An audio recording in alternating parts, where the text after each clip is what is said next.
difficulties here, but we're going to try again. Never surrender. The Paradigm Shift, episode 133, live from Kansas City, Missouri, as we get ready to take the stage for our TED Talk. Let's try this bad boy one more time. Let's bring on Big Dave, and let's see if we can get this party started with two unbelievable guests. All right, here we go. Here we go. All right, guys, let's try this again. And let's get this going.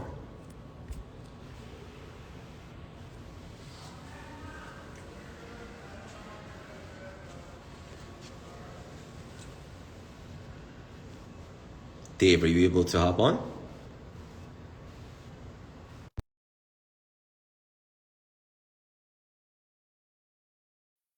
Instagram's being a little weird right now.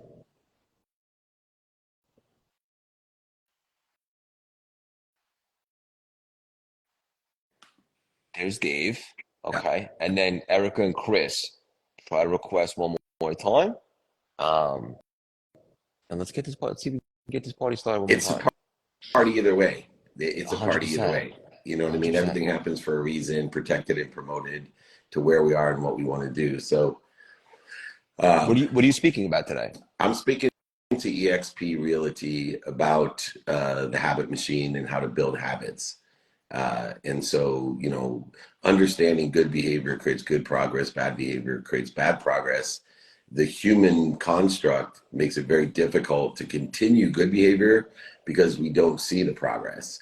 And it is also aligned with bad behavior because we don't see the progress. And so I'm really helping people understand the conscious continuum. I did a training on Friday about it, about how to stick with good behavior and how to dissipate, dissolve, and disappear the bad behavior that are constantly aggregating, accelerating, and compounding the outcomes that we want or want better than, and understanding within the context of a gratitude for the future. One of the sayings that I heard this week that rocked my mind, you know how like I get to hear and learn from so many people, but the one that really rocked my mind was that the future already exists. Everything in the future already exists. It just is not distributing itself equally.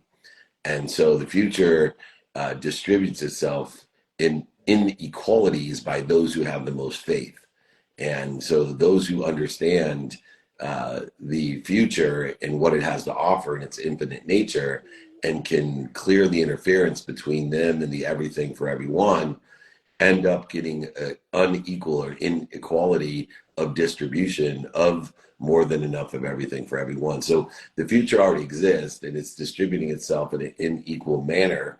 And those who can identify fear and the ego that's prescribed to it and interfere with it are the ones who get a bigger portion of the future, a future of what they want or better, protected and promoted by the infinite, by the unified, abundant system of thought that we all belong to. And so I know it's a very complex delegation of information, but for me, it really struck a chord about the future and the inequality of distribution. Are we able to join anyone? Doesn't look like No. Can you guys, Chris and Erica, try to request one last time? See if you can request to hop on. Now, let's take one more question and we will move on to next week. What do you think, Yeah. Greg? Is that okay? You got a TED Talk. I got an EXP Talk. We're rocking and rolling. Yeah, and we'll have to, and whatever happens, if it doesn't work out, like you always say, protect and propel to something great. This has never happened in 133 weeks. We'll bring both Chris on and Erica, even if it's when we first started, it was just me and you. Mm-hmm. So we didn't That's right. have guests. That's right. Remember? Yeah, and now we have two guests. I know. I remember being in New Orleans and like I got home at like 4 a.m. from the quarter, and it was supposed to be like at 7 a.m. at a meetup, and then I was on the levee and did it was like the 4th or 5th episode. I'll have to go back and look, but I had so much fun, and I was like leaning, and the wind was blowing, and you and I were having a ball. So now you're all serious, getting ready for game time decision making, which is great. All right, I got time for one more question, then we can jump. How about you ask me one? Dave? Oh, I would love to. All right, so Craig, what do you do to prepare normally for a speech, and what are you doing to prepare for a TED Talk? Because they have different constructs than a normal speech that you'll do, for example, at the Event Planner What day is the event planner thing? I'm speaking on Wednesday, This but I'm doing coming this all Wednesday. next week. Yeah, Yeah. and we want to give a quick shout out to Erica, the Yeah. Event Planner Expo. Everyone check out what Erica has going on. She's in here right now, and it's gonna be a fantastic event next Yeah, week in I'd love to Manhattan, New York go. City. Me and you should do a fireside chat next year as a keynote. We're a lot less expensive than Gary Vee, and together we're powerful. So uh, I'm going to be on Wednesday with Drew Brees, Marshall Falk, John Asseroff, and then we're keynoting with Tim Story and Gary Vee. He's coming Thursday. He's a monster. He's going to be doing that one. He'll be doing the Aspire event in San Diego with me on Thursday. So big shout out. Erica, reach out to my team. We want to keynote that event or do a fireside chat with Craig. Like I said, we're not Gary Vee, but we're Davey and the Sieg. All right. Anyway, answer my question because I got Yeah, to jump. yeah. So a typical speech is that you have an outline on what you want to hit, and then you have the flexibility of meeting the audience where they're at, and you can deviate and pivot if need be. The TED Talk, at least based upon my first experience, I know you might say something a little bit different, but it's supposed to be memorized to the word, the entire 12 to 15-minute speech. And so how I did that was just memorize it, and then it's a matter of reps. And from what I understand, it's supposed to go from your brain to your heart. And so I think we're there. I'm super pumped about it. I'm prepared, but definitely different than what I'm typically accustomed to, where you have an outline and then you can kind of meet the audience where they're at. Yeah, it's amazing because probably for me, one of the more challenging speeches were the TED Talks that I gave because of the construct and the regulations and the rules that they have, the formatting, etc. And I like the free flow, which is why I like to do fireside chats now. My ego used to tell me I want a keynote, I want to do the TED, like it was always that. And now I'm really focusing on what people are listening for. And so when I have someone else like you every Saturday to learn what people are listening for, or what the audience is listening for, what the meetup people are listening for, or at the VIP dinners, what people are listening for. It's all about everyone else because I want to be more interested than interesting. And I know you're a steward of that as well. I want to wish you all the luck today, my man. Let me know what happens. I know you're going to kick butt. You're an incredible talent, and you're here for and building a community of people that want to help each other and know people that can help each other. I want to thank Craig Siegel. Sometimes technology doesn't work out, but at least we got each other. What do you I think? couldn't agree more. I love you. Erica, if you have 5 more minutes, when Dave hops off, I'm going to try to bring you on real Smart. quick. So I want to promote your event. Yeah, it's you, both of your events. It's our event. It's the Yes. community.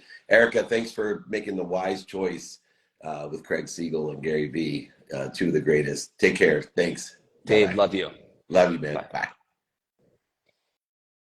All right, let's see if we can do this now, Erica, now that Dave is off. Never surrender.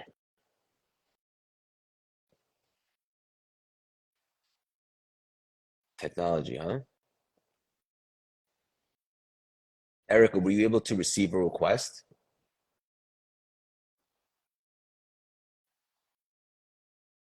We're here at the World War I Museum in Kansas City, Missouri, trying to get our other guests on the paradigm shift. Um, but we're having some technical difficulties. Okay, boom. I see Erica's request. I think we got this. I'm confident.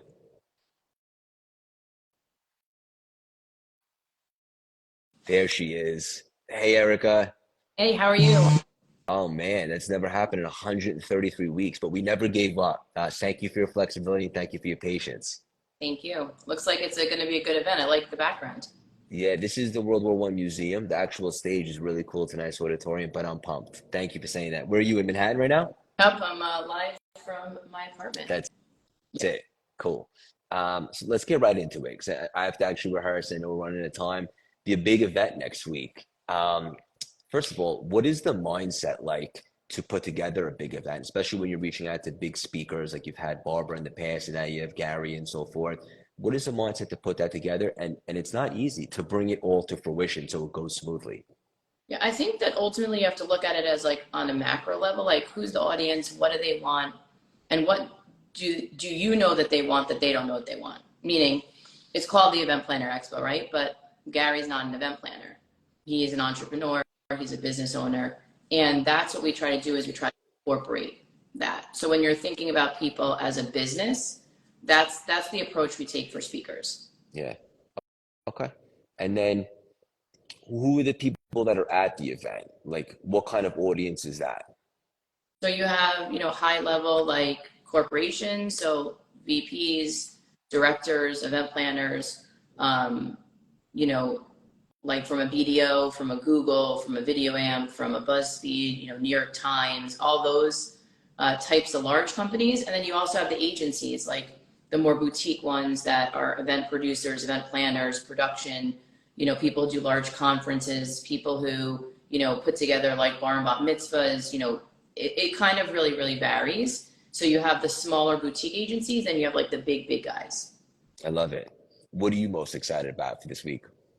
I'm excited just to see it all come together. I mean, it always takes a year to put together. We've been doing it, this is our 11th year, 3 days of events. I love just making sure that people are going to be able to network, right? You're putting together thousands of people in a room and you're saying, now's your chance. And I think that as I was listening to you and Dave speak, you're talking about being in the room and not taking your shot. And, this really brings together a lot of different opportunities. And that's what I'm most excited about, is bringing people together. And it's so important to, when you get in these rooms, one conversation, one thought, one idea, one relationship away. And for everybody that's coming, and I encourage everybody to come if you can next week, it's always who you know. It's who you meet at the right time and just being available. And the only way that you could become available is if you get inside the rooms, or as I like to say, get in the arenas. And typically when you're around great people, great things tend to happen. And usually sometimes, based on my experience, it's something that you might not have expected, right? Right. Yeah. I mean, we've been in so many rooms where basically you don't think something's going to happen, and all of a sudden you make that intro. Next thing you know, you have a new project, a new strategic partner, even like a new friend. So I think that people overlook that, right? They think, well, what am I going to get out of it? But they just have to show up. When they show up, kind of the magic happens around them. And I could speak from experience because I've been at your event now. This will be the third year. The last 2 years I did a fireside chat, and I met some great people at your event that led to business and friendships and opportunities, and that's priceless. You mentioned it takes about a year to put on. Are you guys already thinking about 2024, or are you just strictly staying in the moment for this one? We got it. October 15th through the 17th, 2024. We're ready. I imagine you have a whole vision for what that looks like already too. Yeah, exactly. So, I mean, you have to, as you always have to stay a step ahead, right? Think about what's coming up. We're really, really thrilled about next week, the 10th through the 12th, at different locations. You're speaking at the 92nd Street Y. We have the trade show floor where we have fireside chats happening, and that's at Met Pavilion on the 12th. But before that, we have opening parties, October 10th at Levon Midtown. It's a great way of just like meeting people. It's exciting. Everyone's there for the same reason, right? So, for people who are on here that maybe are looking to generate business or new relationships, maybe they want to see you in person, right? Maybe they want to be able to get ideas. Maybe they're conference planners or event planners or any of those variations. It's really a great opportunity because everyone's there for the same reason. It's not like you're walking up to them and you're like, hey, can I talk to you? People aren't annoyed. Like if someone tapped you on the shoulder right now, you might be like, okay, I'm busy. I'm doing something, right? Everyone's there for the same reason. So if people want to just generate business and make new relationships, or they just want to have fun and try to make new connections, that's okay too. That's what it's about. It's about building a community. Yeah, and if you just take that approach, you automatically win once you get in the room because you're open to meeting someone new, and you can detach from the outcome. You never know what it leads to. And based on my experience, it always leads to something really good. Exactly. I couldn't agree more. So you excited about your TED Talk coming up? Yeah, it's different. As me and Dave were talking about, typically when I speak, I have an outline or an agenda, and I can meet the audience where they're at and so forth. This one, it's memorized to the word, so it's pretty cool.